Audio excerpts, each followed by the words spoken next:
जय श्रीराम नव सगळ्यांना. आजचा ब्लॉग म्हणजे एकदम खतरनाक. सकाळी सोनी पुकारता आपण आलो जारच्या इथं, कारण की मित्राची ऑर्डर होती. भाऊ म्हणे एवढे 2,000 तहसीलच्या इथं पोचून ये.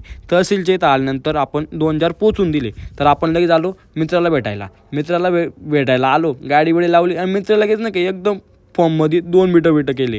तर मग सोनीला लागली होती भूक. आपण आलो पेट्रोल पंपाच्या इथं, तिला पेट्रोल पाजलं आणि आपण आलो लिंबू घ्यायला. त्याच्यानंतर आला होता आपल्याला ऋषी भाऊचा फोन. ऋषी भाऊ म्हणे मी आलो म्हणे सिन्नरला, मला भेटायला. म्हटलं भाऊ तुला भेटायला आपण कुठं येऊ शकतो.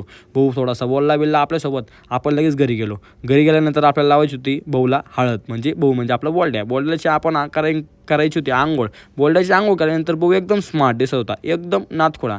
त्याच्यानंतर आज आला होता घरी, त्यांनी दिले फटक्यात लावून. म्हणजे तू मला काय शिकवतो, म्हणजे तू घरी जाऊन अभ्यास कर म्हणे. त्याच्यानंतर आलो तू डॉक्टर साहेब बोलल्याला इंजेक्शन द्यायला. इंजेक्शन देऊन 9 वाजता आपण आलो पान खायला.